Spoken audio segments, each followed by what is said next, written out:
tout début, nous avons parlé de la version classique, si vous vous souvenez. Donc, comment accéder donc à la version classique quand on est sur Lightning? Donc, il suffit donc de cliquer sur notre petit bonhomme à droite et en dessous, comme vous voyez encadré, nous avons version Switch to Salesforce classique. Et voilà à quoi ressemble la version classique. Voilà, je vous dis, c'est sur ça que moi j'ai commencé Salesforce. Voilà comment Salesforce se présentait quand moi j'ai commencé en 2015. Donc voilà, c'était vraiment différent. Et il y a encore, je peux dire, beaucoup de clients, surtout des gros comptes, des gros clients qui utilisent encore la version classique. Donc c'est pour ça que j'ai jugé utile de vous montrer comment faire pour y accéder, surtout quand on fait des formations sur du Lightning. Parfois les gens passent à côté de ça. Donc c'est important de savoir comment y accéder. Et après, le reste c'est pareil. Vous avez là le setup que nous verrons plus tard après pour aller à la configuration. C'est tout ce que vous avez besoin de savoir. Ici c'est switch. Si par exemple nous voulons revenir sur du Lightning, on a fini ce qu'on avait à faire, on revient sur du Lightning. Il suffit de cliquer sur le switch là-bas en haut. Et ensuite nous allons donc revenir sur notre accueil Lightning. Comment éditer donc une page? Alors, le client peut vous demander, ouais, Franck, en fait, je souhaite éditer ma page et comment donc faire pour modifier une présentation de page? Donc, il faut donc cliquer sur le petit écran là qui est encerclé en bleu, que vous pouvez voir là en haut. Ensuite, choisir Edit Page. Là, j'ai pris le cas de notre opportunité que nous utilisons. Vous pouvez faire pareil, peu importe l'objet où vous allez. Voilà. Et il y a maintenant, lorsque vous allez cliquer sur Edit Page, voilà tout ce qui va apparaître. Donc, je vais commencer. Alors, là c'est la navigation. Si vous dites, ah non, je vais quitter le mode de travail, je vais revenir sur l'interface utilisateur. Donc, c'est là. Si vous voulez de l'aide, back pour revenir. Les actions pour enregistrer le travail que vous êtes en train de faire. Et l'activation. Généralement, l'activation il est en bleu lorsque vous créez une nouvelle page. Vous pouvez créer une nouvelle page aussi. Pour le faire, il faut juste venir là, créer ou modifier une page.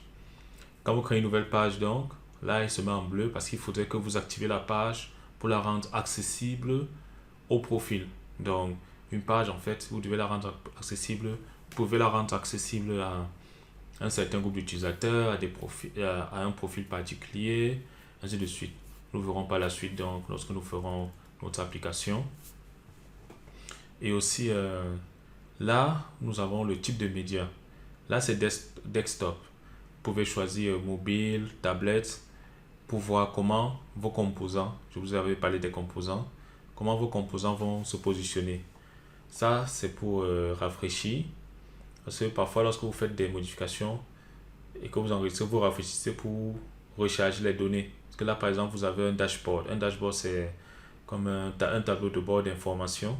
Il faut le rafraîchir. Si vous l'avez changé, vous avez mis un nouveau, il faut rafraîchir pour voir comment il apparaît avec les nouvelles données. Euh, toute cette zone, s'appelle le canvas.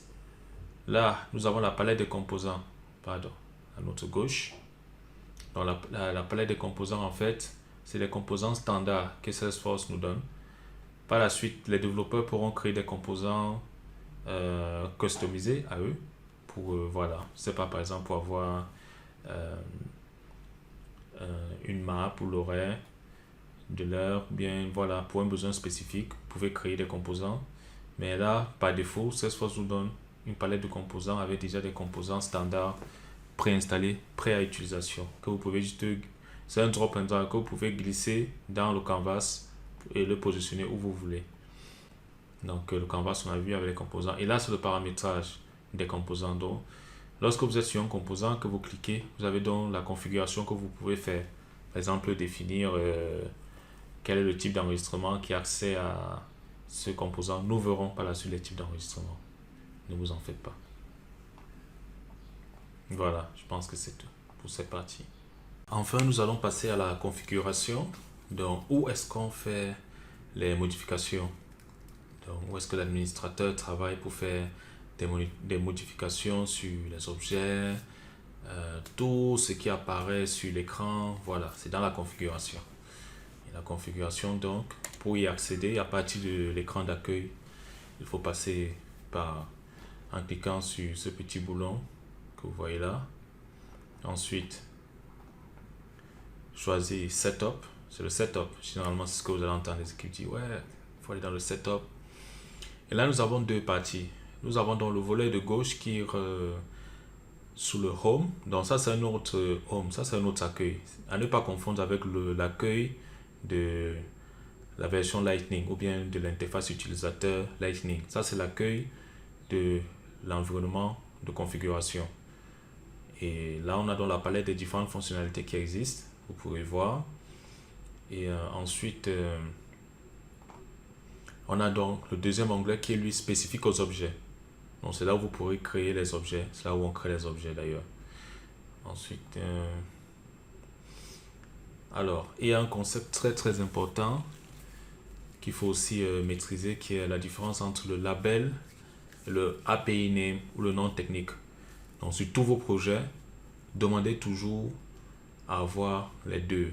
Quel est le label, le label et quel est le API name, quel est le nom technique.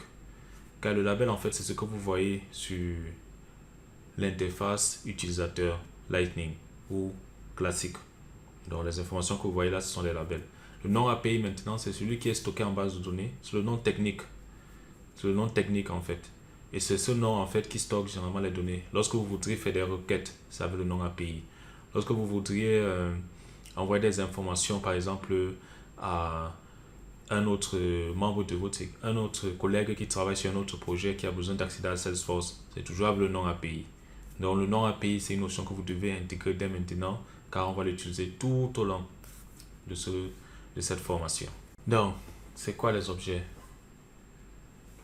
Les objets, c'est généralement, ils représentent une entité métier. Donc là, comme vous pouvez voir dans l'expression du besoin, j'ai essayé pour que ce soit plus simple pour votre compréhension. On vous dit l'entreprise StudyDrip souhaite réaliser une application de recrutement pour réaliser ses besoins de ressources humaines internes, pour répondre à ses besoins de ressources humaines internes. Autant pour moi.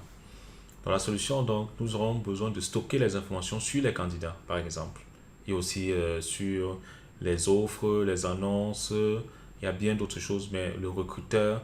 Mais là, nous avons besoin de stocker les informations sur le candidat.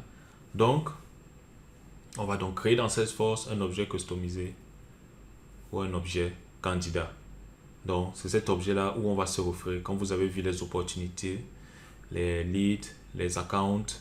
Donc, quand on va souvent dire candidat, c'est là où on verra dans la liste l'ensemble des candidats. On pourra créer des candidats, modifier des candidats, ajouter des candidats, supprimer des candidats, tout ce que vous voulez. Les champs, donc, ce sont les informations du candidat, par exemple. Le nom, le prénom. Vous voyez, c'est ça qu'on appelle les champs. C'est à ça que servent les fields. Donc, ces fields nous permettent de stocker ce type d'informations. Il existe trois types d'objets. J'ai recensé trois types d'objets. Nous avons les objets standards. Vous les connaissez. C'est ce que nous découvrons lorsque nous acquérons une sandbox ou un environnement Salesforce. Donc, nous avons vu account, nous avons créé notre entreprise StudyDrip la dernière fois. Lead, opportunity, nous avons un peu vu les opportunités aussi. Et les objets custom. Les objets custom, c'est ce que nous créons. Comme par exemple dans le cas précédent, candidat. Comment reconnaître un objet custom? Vous arrivez sur une entreprise, pour reconnaître un objet custom, il se termine par 2-8 et puis un C. Ils héritent généralement des mêmes champs système par défaut lors de la création que les objets standards. Exemple, create by owner. Donc, lorsque vous créez un objet custom, Salesforce vous donne certains champs par défaut pour votre objet custom. Par exemple, il y a le owner, le propriétaire.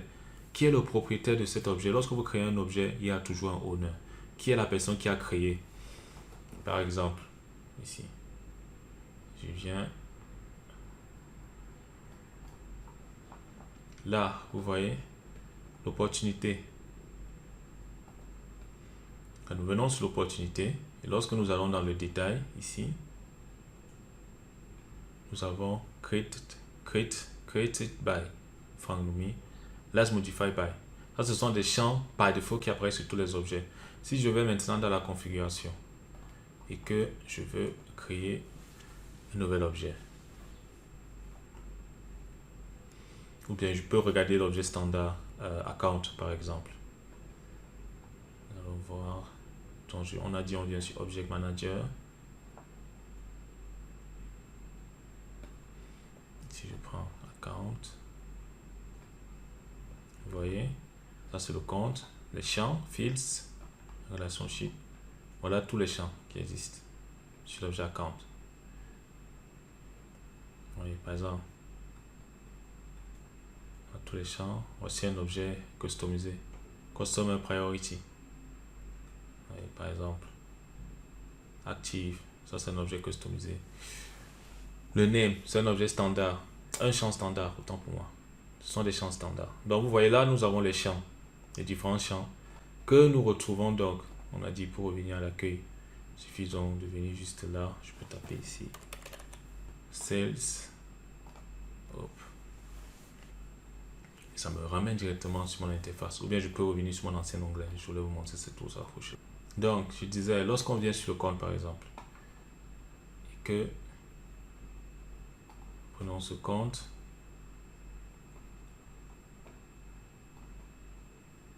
Donc, voici notre objet. Et vous voyez dans les champs qui apparaissent, tous ces champs. Ce sont les champs qui sont visibles, que nous avons vu dans la config. Donc, on crée les champs dans la config, on crée les objets dans la configuration. Et ensuite, on verra comment les faire apparaître prochainement sur l'interface utilisateur. Donc, nous avons aussi les objets standard système, tels que l'historique. Ce sont des objets qu'on ne voit ni dans la configuration, qu'on peut voir sur la présentation de page utilisateur, mais qu'on ne peut pas modifier. Puisqu'ils ne sont pas dans la configuration, on n'a pas accès à leurs champs, on ne peut pas les modifier. Notamment, un des cas, c'est l'historique. Donc, retenez bien l'historique. On verra ça lorsqu'on fera nos applications. Ensuite, pareil pour les champs. Ils sont de trois types. Donc, pareil, customisé se termine par un C. Standard système aussi. Des champs qu'on ne peut pas voir aussi dans la configuration. Par exemple, un champ qu'on ne peut pas voir dans la configuration, c'est l'ID.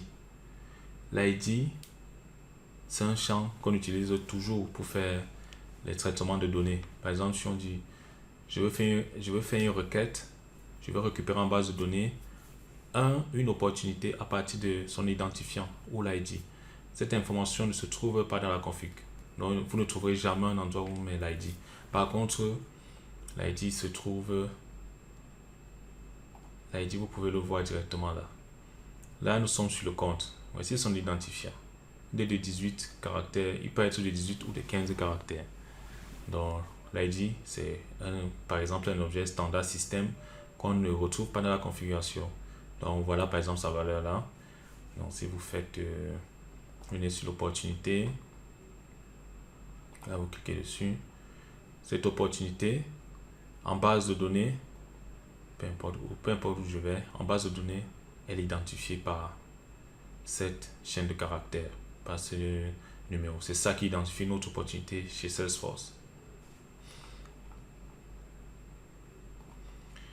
Enfin, nous avons 4 opérations que nous pouvons faire sur nos enregistrements, à savoir la création. Nous pouvons créer des enregistrements, nous pouvons les lire, la lecture, nous pouvons modifier, comme je l'ai fait tout à l'heure, nous pouvons supprimer, nous pouvons aussi supprimer des enregistrements.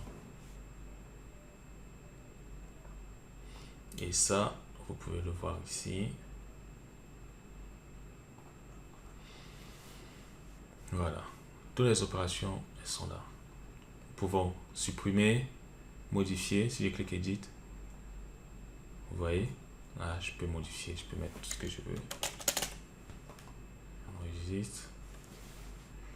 Nous pouvons, voilà, ça c'est les principales: supprimer, modifier, la lecture, donc c'est ce qui se passe là. Le fait que ça s'affiche, c'est une opération. Qu'est-ce qu'il y a d'autre? La création. nous pouvons créer des opportunités. Créer des opportunités, il suffit de venir là, ou une lead, pareil. Je veux créer un lead, je viens là, je fais new, nouveau, et je remplis les informations qu'il faut. Là, nous avons les champs obligatoires, compagnie, hop, je mets un peu de n'importe quoi, juste pour la démo. Et voilà, je viens de créer ma piste.